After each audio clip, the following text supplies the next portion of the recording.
Oh, so good morning, everyone. We're so glad that you're here. My name is Colette Phipps. I'm with the Westchester County Department of Senior Programs and Services. And we are going to be cooking this morning again with Daryl Moss. So we're so excited. I believe that this is we're cooking soup today and a fall soup. So how wonderful. At the peak of foliage, we are going to have a nice fall soup. So I'm bringing greetings from the Commissioner, May Carpenter, who of course brings greetings always from the county exec. And you all welcome, please enjoy and bon appetit. Thank you so much, Colette. It's so great to be here with you guys. I love doing these cooking presentations, and I want to thank all of you for inviting me to come today, and welcome to everybody who's on the webinar. So today, before you go on, Daryl, we want to be able to introduce you, like give you a background. Sorry, I thought you. I'm so anxious to cook, but we Absolutely. want to tout your all your accolades.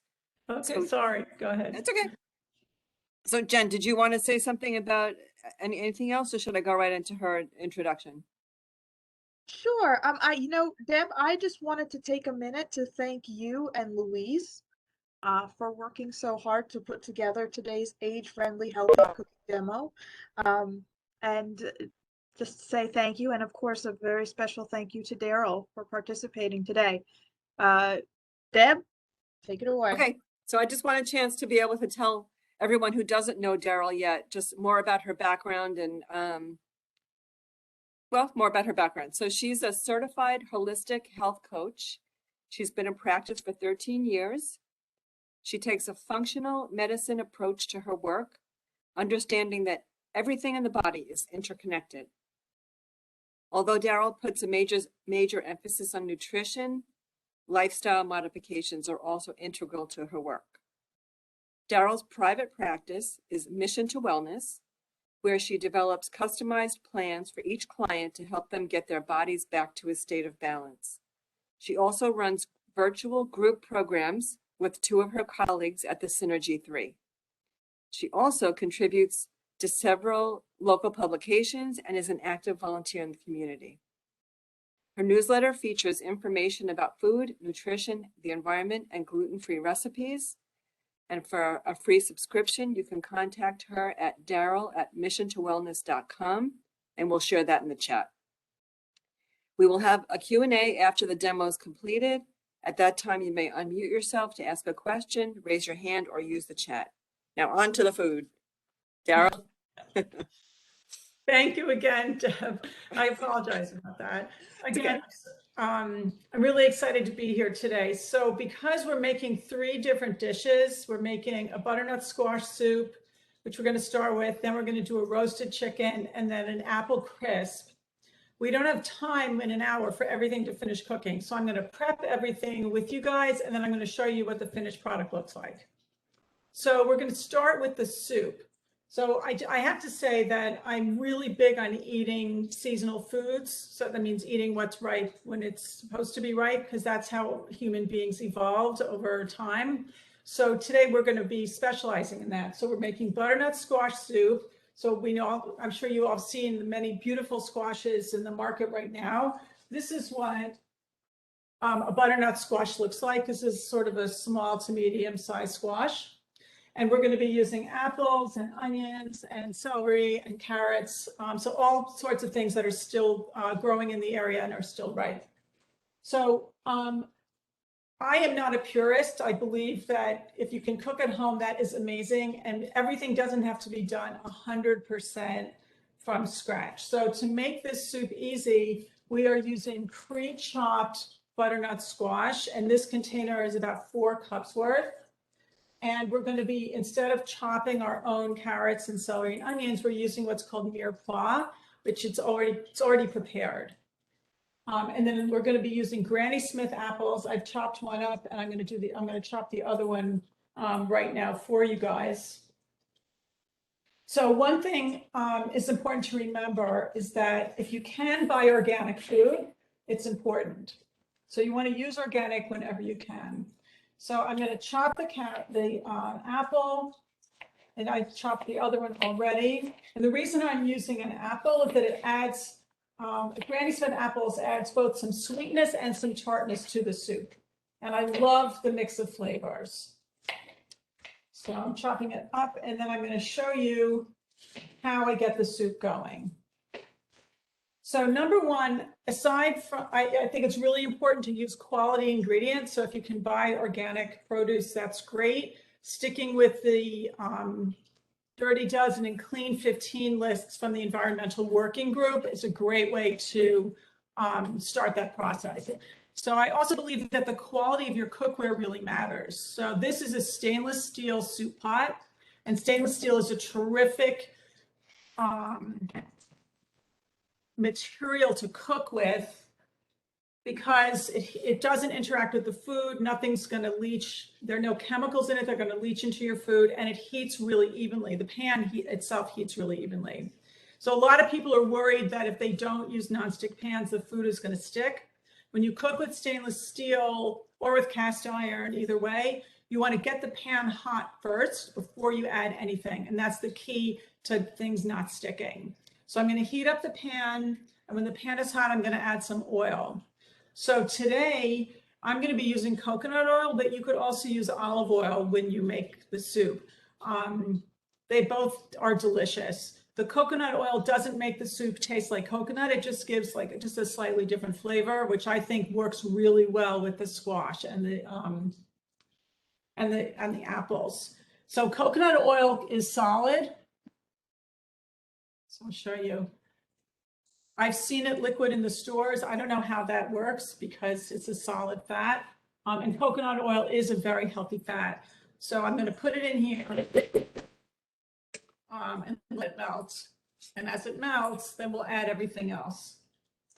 So in addition to the squash and the apples, I'm adding a bay leaf. And at the end, we're going to blend the soup, and you always have to remember to take the bay leaf out because this is there for flavor, not for eating. And then we're adding a selection of spices. So I've mixed everything already into this little container just to speed things up, but we're using curry, which is optional. You don't have to use curry. We have a pinch of sage, which is a wonderful flavor. There's thyme in here. I don't have a bottle to show you because I used thyme from my garden that I dried already. And some kosher salt. So if you're not a salt eater, you don't have to add the salt, or you can add less and the recipe calls for, whatever works for you. So I just like to swirl the coconut oil, or if we were using olive oil, I would swirl that around the pan as well. And then what we're going to do is we're going to add all of these ingredients and the spices. And I'll show you, we're going to cover the pot. And you can hear it sizzling. I hope you can hear that through the WebEx. And so I'm adding the onions, the carrots, and the celery, the bay leaf, adding the apples. So it all puts together. This is such an easy thing to make. And the spices. And I'm going to sprinkle this around. Stir it up.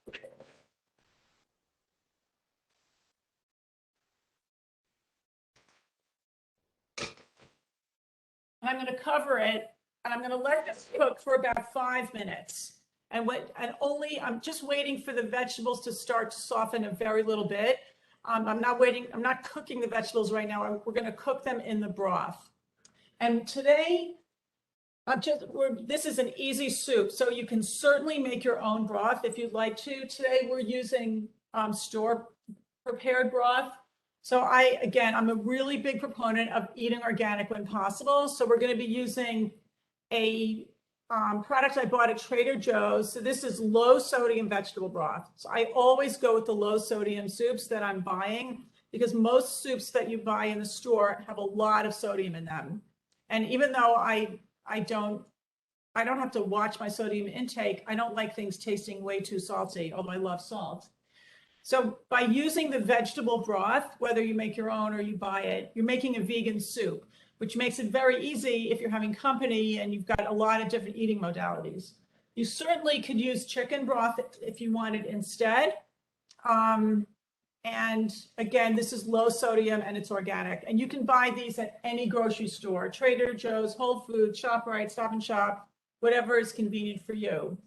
So one thing I do want to mention, if you're chopping your own vegetables and you're using organically grown vegetables, you don't have to peel your carrots and you don't have to peel parsnips if you're adding parsnips, because a lot of the nutrients are in the skin and you want to keep them. So you want to scrub them like you would scrub anything, but you don't need to peel them. If you're using conventionally grown vegetables, then you do want to peel the carrots and the parsnips. Now, the recipe that I sent to everybody that you guys will get for this has a 10-ounce box of mirepoix. When you buy pre-chopped vegetables, they don't last as long in your kitchen or in your refrigerator as if you had a whole bunch of carrots or a bag of celery or a whole squash. Those will last for several days or a couple of weeks, the squash. But when you're buying pre-chopped stuff, it doesn't last that long. So when I went to the store yesterday to buy the mirepoix, the 10-ounce box, which is what the recipe calls for, it clearly had been sitting on the shelf for a long time because everything was really gross looking.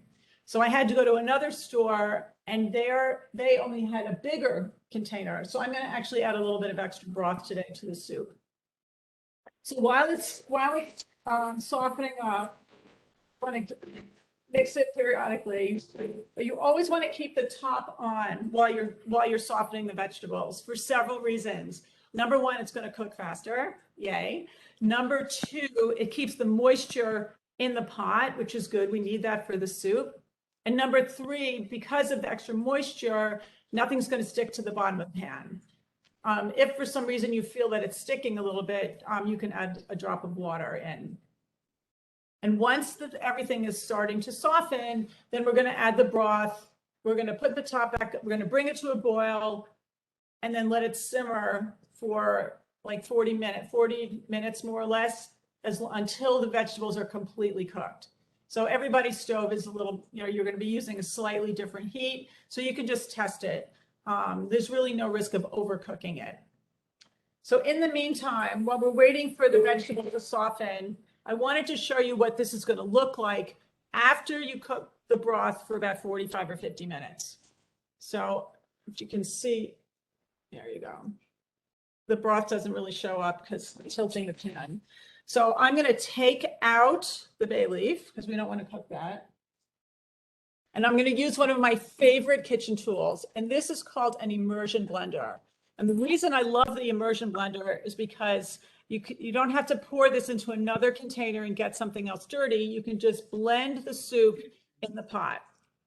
You don't have to have an immersion blender.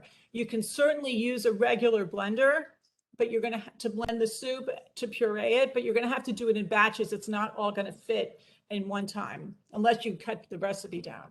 If you're using a blender, not one of these, but a regular blender, a wearing blender, I used to call it as a kid, you have to make sure the soup has cooled. You don't want to put hot soup in a plastic carafe. And you don't want to fill it to the top. You don't want anything to explode. You want to leave, it needs to have room. So I'm just going to show you how easy this is. You just put it in here. And you just blend it. It's so easy. And as you noticed, and I showed you the soup, we've got lots of great colors.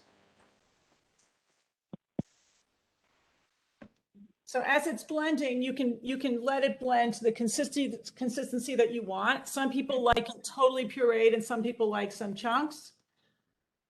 But I can show you here. I'll put some in a bowl so you can see.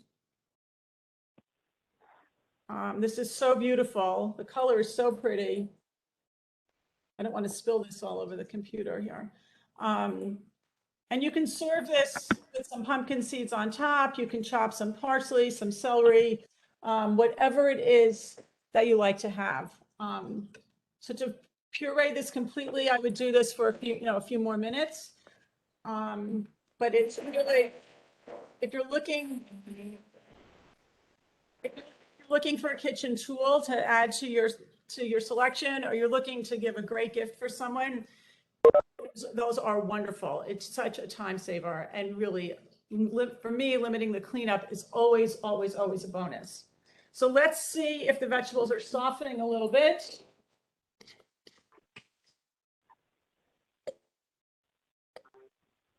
Okay, so as you can see, I'm going to show you. Now that I can put the fork in a piece of squash, it's not soft all the way through, but it's starting to soften. So we're going to add the vegetable broth. So this is 4 cups worth. And again, this is the low sodium version.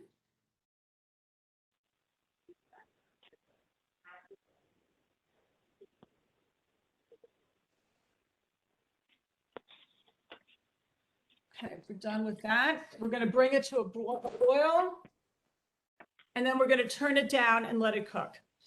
So I'm going to I'm not going to do that in front of you guys, because I'm sure you can, because I showed you what the finished product is. So I'm just going to move this over so that there's room for you to see everything else that we're cooking today.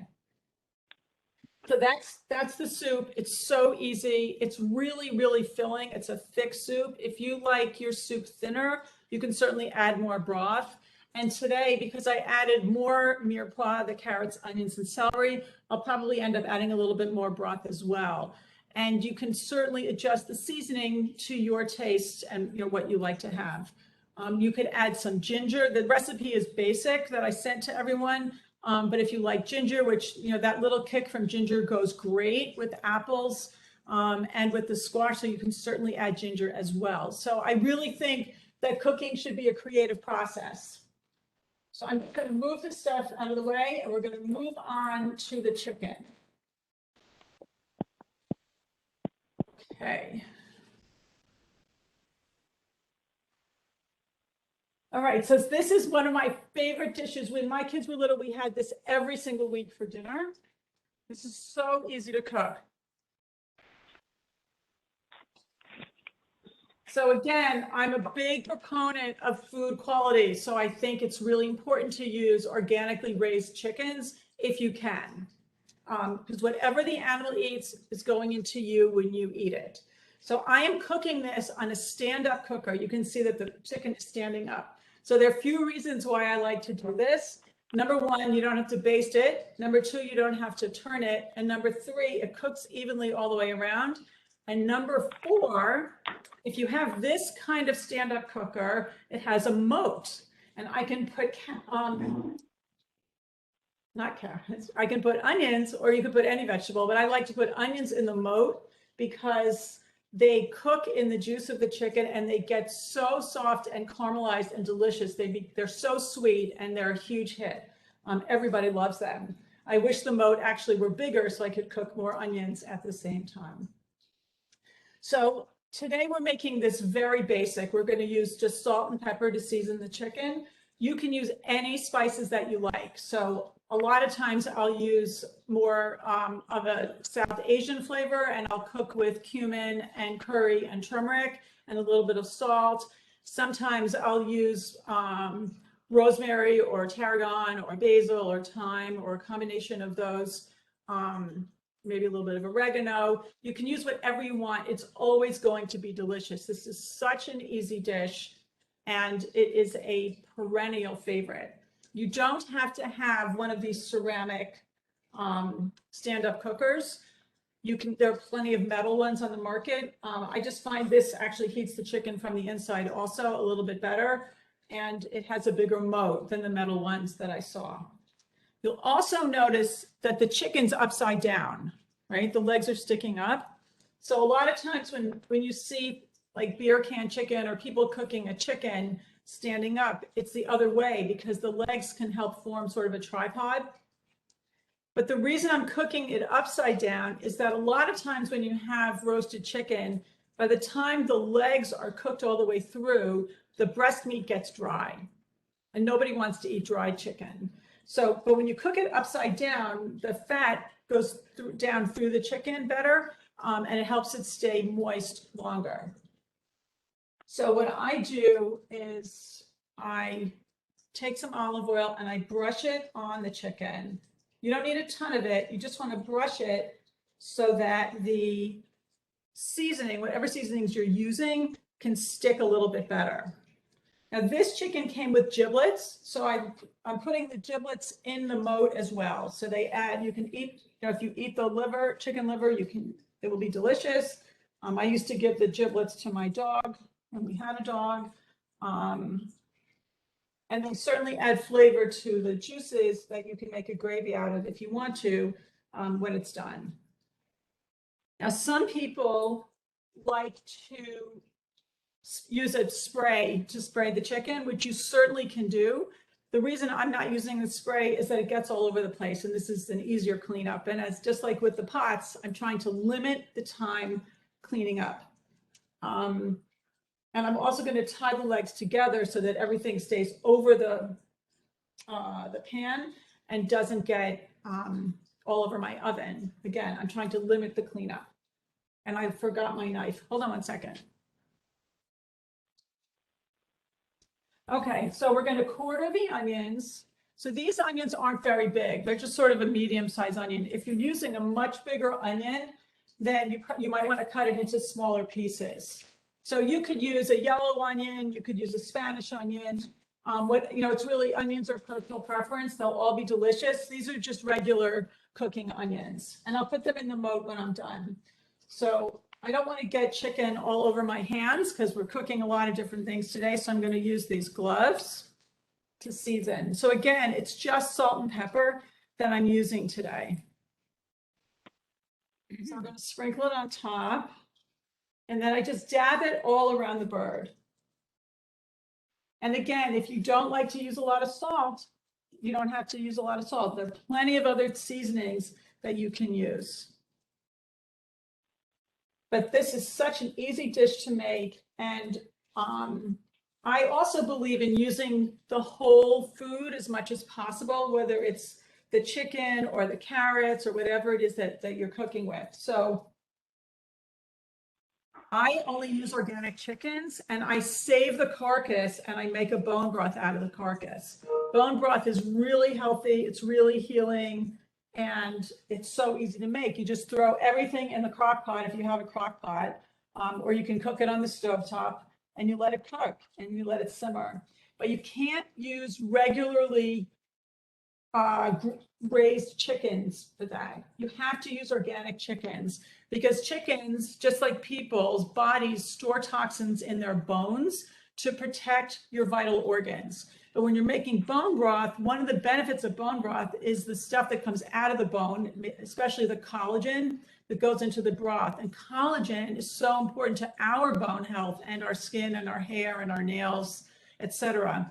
But if you're using a conventionally raised chicken, that chicken wasn't eating organic food, and that chicken, but who knows what it was exposed to, and there are going to be toxins in the bones. So you can't use those bones to make the bone broth. Okay, so I season the chicken, like it's got all around. Okay, and then I take the onions and I just put them around the moat. Just like this, so easy. And then if there's any extra, I can stick it in the top of the chicken and it'll just give a little bit more flavor when the chicken cooks. And then the last thing I'm going to do is tie the legs together. So this is just regular old chicken, string. I only use it for cooking, so nothing else touches it. I keep this in a cabinet nearby. And I tie the legs together. And again, this just makes the cleanup easier.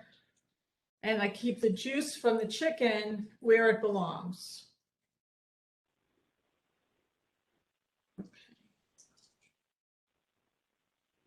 And if you guys have any, Deb, if you have a question or anything while I'm going along, So what I'm going to do is I'm going to cook this for half an hour. So I have a convection oven, so I cook it at for half an hour at 30 for 30 minutes at 400 degrees. And then I turn it, and that sort of crisps the outside. And then I turn it down and I cook it for an hour at 325.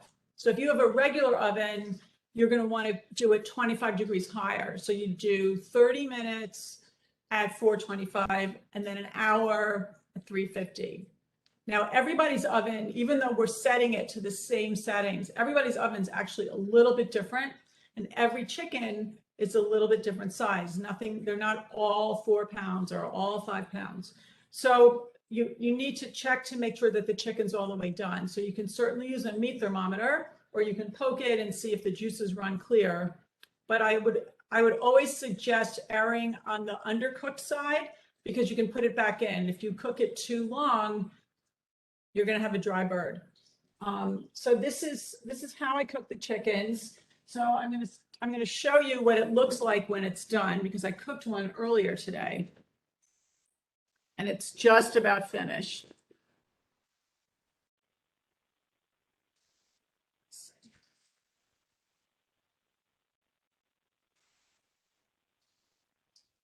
So this is going to be done in about 5 minutes, but I just want to show you what it looks like. And you've got the onions cooking in here. So I'm going to put it back in, and then when the buzzer goes off, you will hear how it goes. So that's how we do the chickens. Again, this is so easy. Even though the cooking time is an hour and a half, the prep time is probably like 5 or 10 minutes. Oh, I knew what I want to mention to you. The other thing is, if you have time, if you go to the store ahead of time, if you rinse the chicken and pat it dry and you put it on the cooker and you put it in the fridge for a few hours before you cook dinner, then the chicken skin will be crisper. It will be, if you don't have time, I mean, plenty of times I get home at 5 o'clock and I have to start cooking dinner. So there's no time to let the chicken sit in the refrigerator, and it still tastes delicious.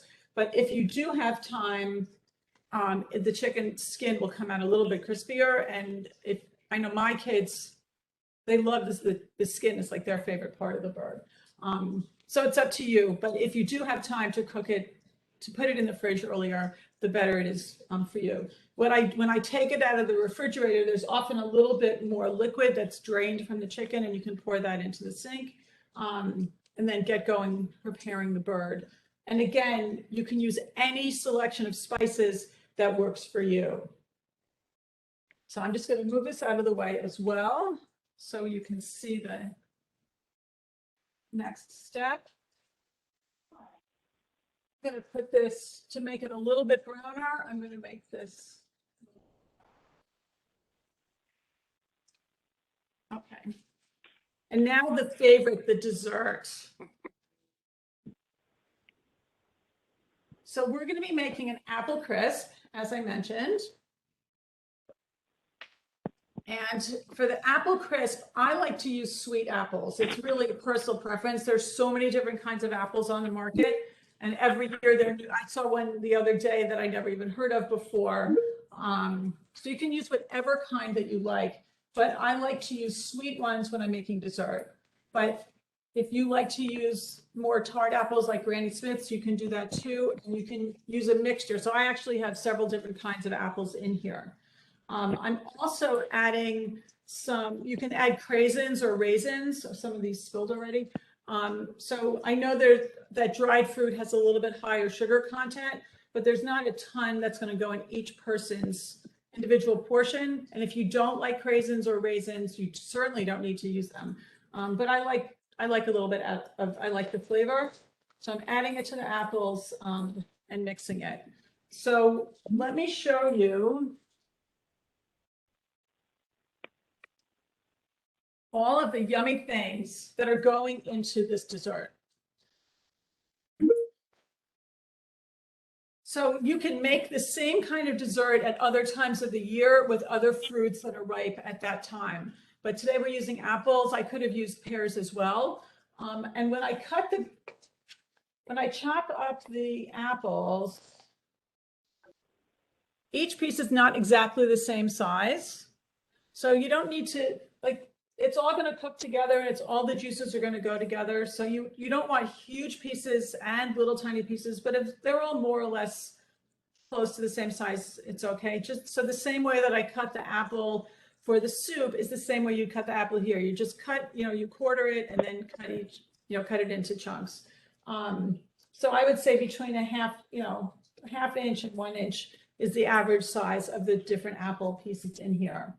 So one of the great things about this dessert is that I make everything in one bowl and then it goes into one baking pan. You don't need lots of different bowls to make this. So we're going to make the filling first. So we have the chopped apples, we have the dried fruit, and we're going to add some lemon juice. So I'm using half a lemon. So this is another of I'm showing you some of my favorite cooking tools today, you guys. So this is a lemon squeezer. So you put the lemon in and you squeeze it and the juice comes out. If you have an electric juicer, you can certainly use that also, either way. So we're going to put half a lemon in, and this helps, it's extra flavor. Lemons are really high in vitamin C. They're great for our hair, for our nails, for our skin. They're really good for our digestive system. So I encourage everybody to have lemon every day if you can, a glass of water with some lemon squeezed in. So we're going to squeeze this in, and you can see the juice comes right out. Hope you can see that on the camera. And we're going to give that a quick little mix. And lemon also keeps the apples from turning brown. If you have to stop in the middle and do something else, a little lemon juice is really good for keeping the apples from oxidizing. Okay, we're also going to add a teaspoon of vanilla. Vanilla adds such great flavor to almost anything that it touches.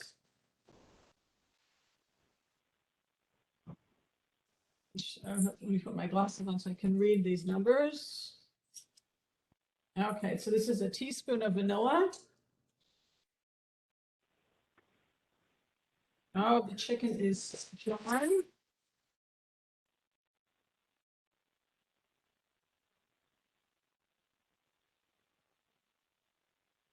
I'm going to let it brown a little bit longer in there. Okay, the chicken, we have a teaspoon of vanilla. We're going to add a 1/4 teaspoon of cinnamon.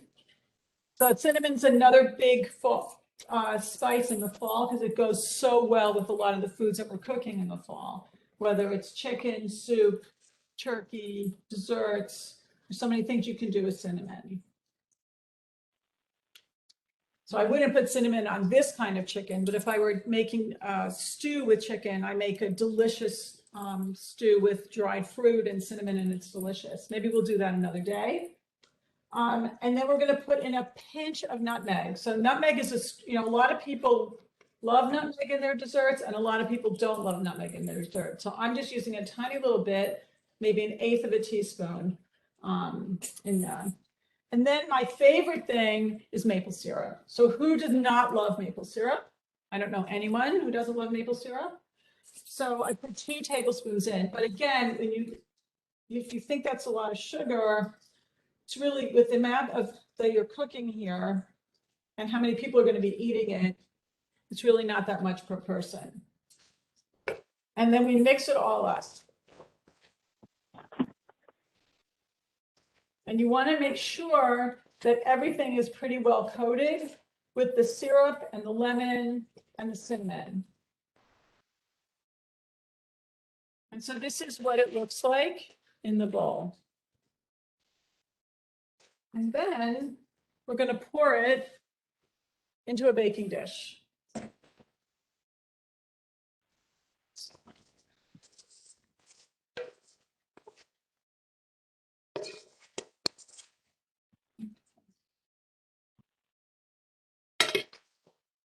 And we're going to make sure that the apples are pretty evenly spread out. You don't want, more on one side than on the other side. It won't cook evenly.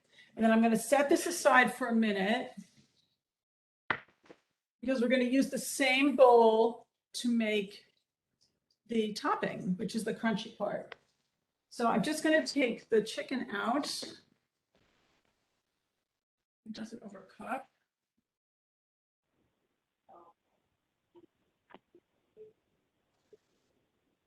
I don't know why this isn't so brown today. I hope my oven isn't broken. But this is a bigger bird, so I'm going to check. I'm going to show you with the thermometer.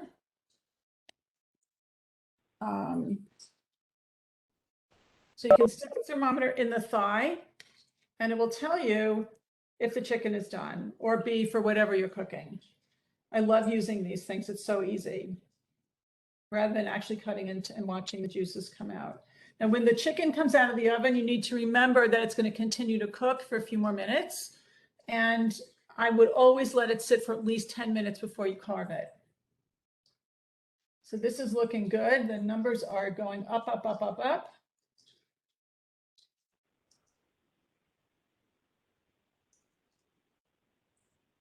So I would say when it comes out of the oven, because it's going to continue to cook more, you want it 165 to 170, and then it will be good.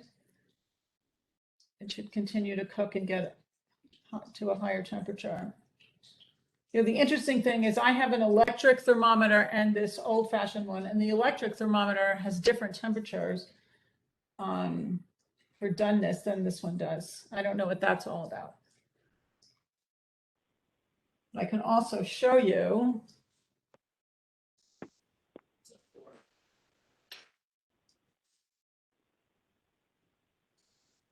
I don't want to get this all over everything, but I don't know if you can see, but the onions get really soft, and they melt, they absolutely melt in your mouth. Okay, so this is done.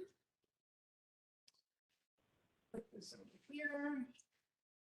And I'm going to move the chicken so you can see the other things that we're doing. Excuse me 1 second. Okay, now, as I said with the spices, you can definitely mix and match things and do things to your tasting. So the toppings for this apple crisp are going to be whole rolled oats, gluten-free flour, pecans, and walnuts. That's the main part of the topping. If you like something else, you can do something else. If you're not gluten-free and you want to use regular flour, you can do that. If you are gluten-free, the flour that I'm using is a general gluten-free flour. It's called baking flour, so it's a 1-to-1 match. Some gluten-free flours do not have the same consistency as regular flour or the same properties. So coconut flour, for example, absorbs a lot more moisture than regular flour does. So I don't use that for cooking, for this kind of dish. I'll use it for other things. So let's make the topping. So this is this is a 1/4 cup of gluten-free flour. We're using a 1/2 cup of gluten-free rolled oats. So this is just like old-fashioned oatmeal. So oats are naturally gluten-free, but they're often processed in facilities where gluten-containing grains are also processed. So for people who have celiac disease or who are extremely sensitive to gluten, you need to make sure that the package of oatmeal does say it's gluten-free. And I keep a gluten-free house or a gluten-free diet, and so this is important to me that I use gluten-free oats. Okay, next we're going to put in walnuts and pecans. Now these came already chopped. There's the pecans, and these are, whoops, the walnuts. But I don't like biting, even though they're already chopped, this is too big a piece. And so I'm going to put these in another one of my favorite tools and chop them even finer. Now, let's say you don't have any pecans in your house, but you have some chopped almonds, then use almonds. You don't have to be really sticklers about exactly which nuts you're using. If you have a mix of things and you wanted to use some pumpkin seeds in there as well, you could certainly do that. So you want to be flexible. You don't want to be running out to the store in the middle of cooking something because you thought you had it in the pantry and it's not there because somebody ate it. So be flexible. The thing with baking is if you're making a cake or something or cookies where you need an exact wet to dry ratio, that's one thing. Here, we're being pretty flexible. So one nut versus another nut isn't going to change the consistency. So you want to use what you like and use what you have in the house. Now, another one of my favorite tools is this mini chopper. And these nuts you can chop literally in 2 seconds in the mini chopper. I also use this to make salad dressings. You threw all the ingredients in, you zip, you push it down, and it blends everything in 2 seconds. And so you can make a whole mason jar full of salad dressing and then keep it for the next week rather than making dressing every night. And again, like I'm really big on making things as much as I love to cook, making things easier in the kitchen. If you don't have a chopper like this, you could do it in a food processor, or you could go the old-fashioned way where just get a cutting board and put a layer of wax paper or parchment paper down, put the nuts on top, cover it again, and then roll it with a rolling pin or hit it with a mallet, and you'll be able to get the nuts to the consistency that you want. So I'm going to chop pecans.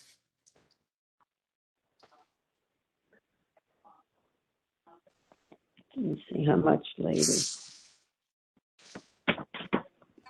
Maybe 2 seconds, right? And it's done. So I don't know if you can see these very well. Guess the plastic doesn't show well, but anyway, they're chopped up very, very quickly. And I'm going to do the same thing with the walnuts. Lost one. How much? Whoops. How much walnuts?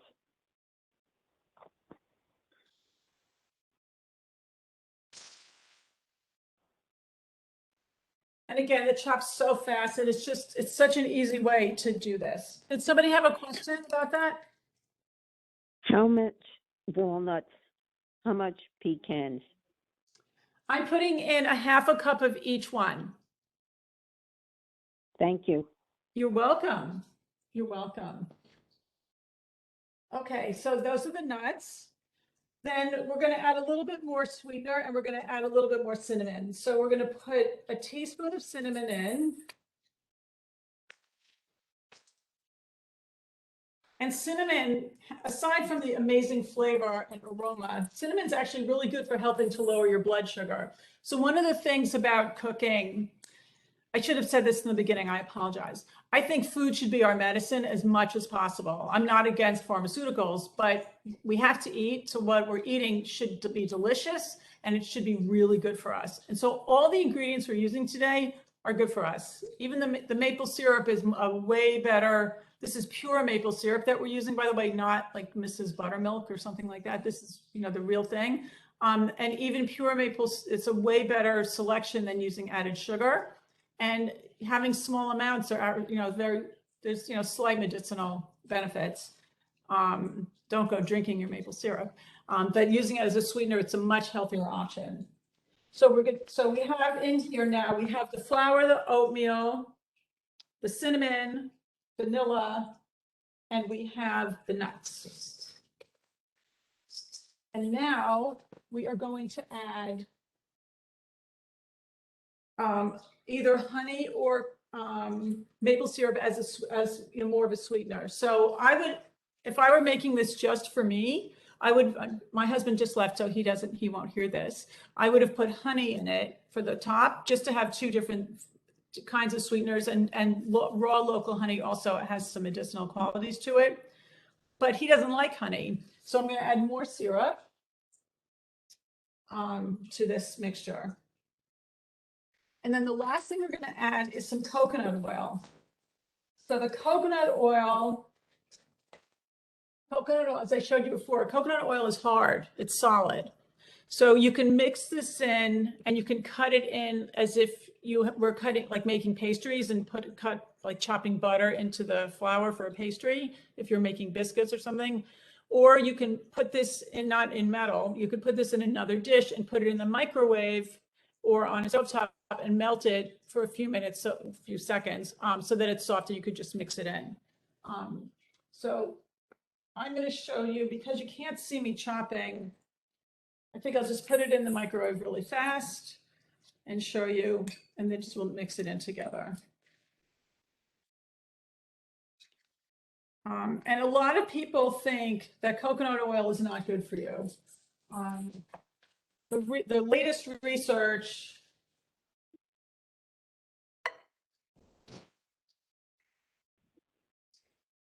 the latest research shows that actually it does have really good qualities. I actually use coconut oil even on my skin.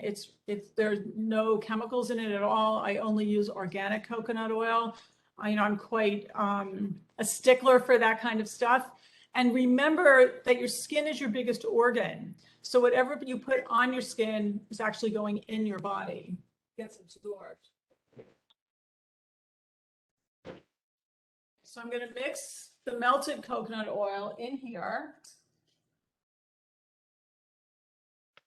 And this, yeah, again, I wish you could smell all the cinnamon and all the flavors that are going on in my kitchen right now, because it's making me very hungry. So I know I'm going to have a good lunch today. And then I'm going to put this on top of the apples. So you need to remember that we're making a crisp, we're not making a pie. So this is not a dough. This really, it's almost like granola. I mean, you could make this as a granola, as a matter of fact. When I make my own granola, I add a few more things to it, but it's the same concept, and then I cook it on a cookie sheet. But now we're going to just put it in like spoonfuls. Let me turn the camera down a little bit. I'm putting it in spoonfuls on the apples. So it's not going to cover, the top is not going to cover it completely. The apples will have room to breathe and to bubble up. And this is going to cook in the oven for about 50 minutes, more or less, depending on the heat of your oven and how big your apples are. All apples, just like all chickens, are the same size. All apples aren't the same size either. So you don't want to go over the top of your baking pan, because then it's going to spill over into the oven, and you don't want to do that. So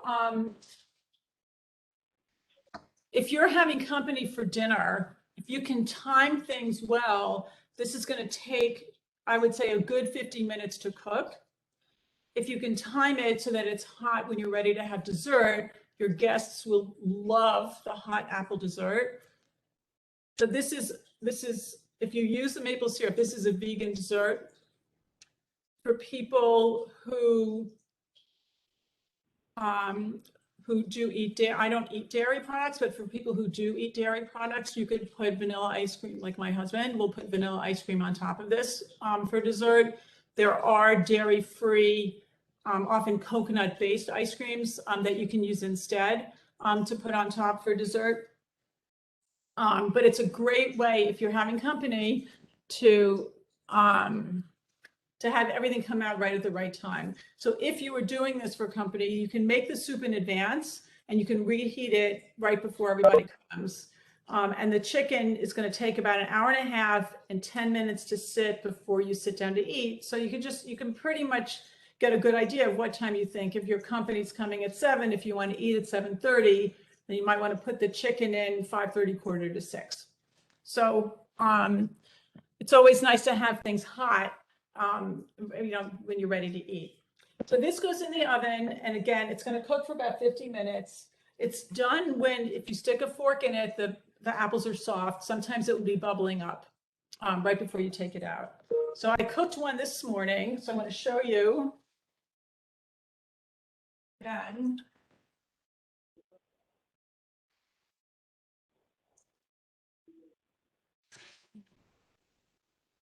So this is a bigger pan, so I want to show you what it looks like when it comes out.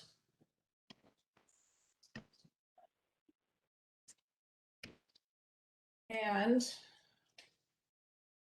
I can take a spoonful.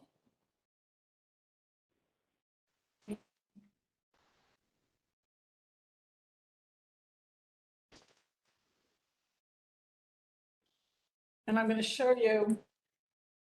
You can see that the apples are real. Oops, it's hard with the camera. You can see how the apples are really soft, as if you were eating an apple pie.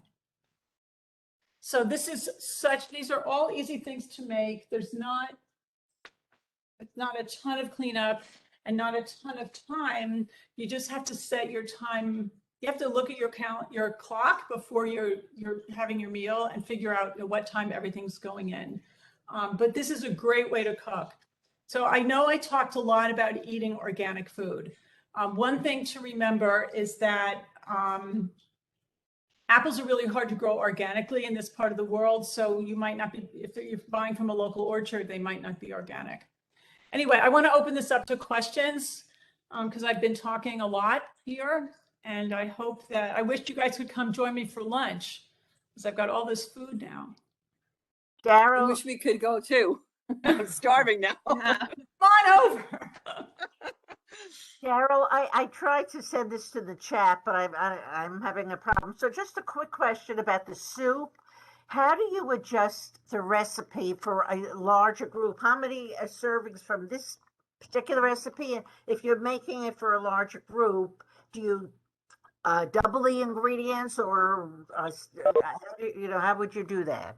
So that's a great question. So before I answer, so I would say this recipe will probably serve, depending on the size of the bowls, because everybody's bowls are different size. Right. I'd say 4 to 6 people. If you're making soup, whether it's for a company or you're just making it at home, I'm a huge proponent of doubling the recipe and freezing half of it in individual sized containers. Because once you're chopping vegetables, and it's even easier if you're buying them already pre-chopped, the incremental time to make more is hardly anything. And not to have to cook the whole thing again, on a cold winter day, just to pull one out of the freezer and have it for lunch, it just makes life so much easier. So I would say, depending, if you're having 8 people for dinner, then I would double the recipe and just freeze the other half. Freeze whatever you don't finish. Right. And if we use vegetable broth instead of chicken broth, would that work? That works as well. Right. So I made this with vegetable broth. They're both delicious. Okay. Either way, it's delicious. Thank you. So when you blend the soup, if it's not the consistency that you like, if it's too thick, some people, like I really like thick, hearty soups, but if you like a thinner soup, then add more broth. Okay, great. And again, you can make it in advance and just heat it up right before dinner. Thank you. Sure. Do you guys have other questions about anything? I see someone raising their hand. Go right ahead. Oh, okay. Can you hear me, Daryl? Yes. Oh, good. Okay. I am usually cooking for 2. So regarding the chicken, do they sell the stand-up roaster pan for a smaller chicken? Or how does that affect the size of the chicken using the size of the pan that you use?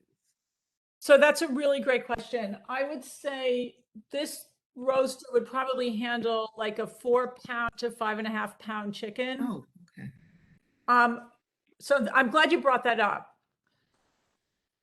If it's just 2 of you, you're not going to eat a whole chicken, but you can have chicken salad for lunch tomorrow with the rest of the chicken, or you can chop chicken and put it on top of a green salad for lunch tomorrow. So I really, for me, as much as I love to cook, I have a million other things to do. I have businesses that I run. I've got a garden to take care of. So, and elderly, like I've got so much going on in my life. So I love my homemade food, but I like to be able to use it more than just for one meal. When my kids were little, I actually would make 2 chickens in the oven at the same time. And whatever left over we would have, for lunch tomorrow. But for 2 people, my husband and I do this all the time. We'll have the chicken and then, in the next day or 2, we'll finish it for lunch. Something else. And also I use So Delicious ice cream. Now, of the choices, you have the oat milk, you have the cashew milk, you have the coconut.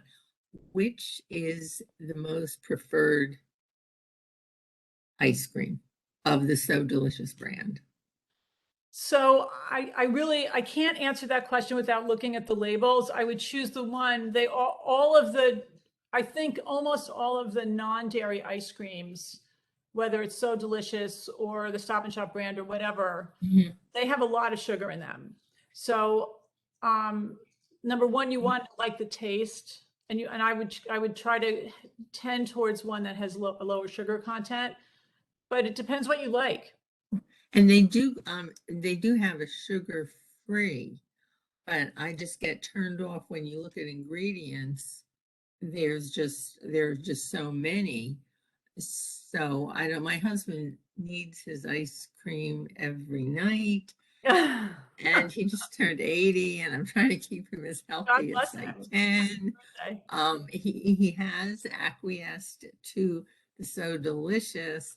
Is it worth going for their sugar free, even though it's adding so many horrible things? No, so well, let me take a step back. I don't know what's in their sugar-free ice cream. I am not a fan of those little pastel packets in anything. I'd rather eat Yeah, sugar than aspartame. Right? Those packaged little cream, for your coffee or whatever, that stuff is all really bad for you. So I'd for rather sure. sugar. Now, regarding chicken, I get our chicken from Whole Foods, the Bell and Evans air chilled. Mhm. Are you familiar with that brand, and what are your thoughts? Well, Bell and Evans is a pretty good purveyor. I don't know.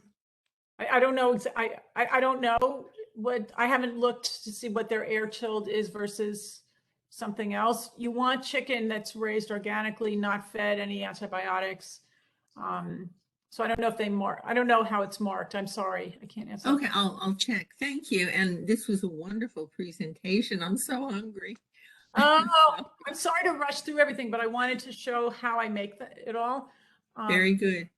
Thank you. Sure. Yes.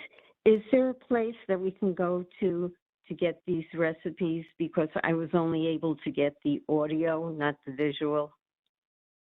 Yes, you can send me an email or at J as in Jennifer, Q as in question, S as in Sam, U as in universe at westchestergov.com.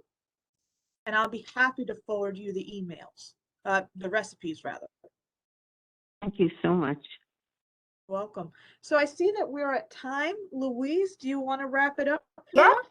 I do. I mean, I'm sorry to have to do it, but because it was so wonderful.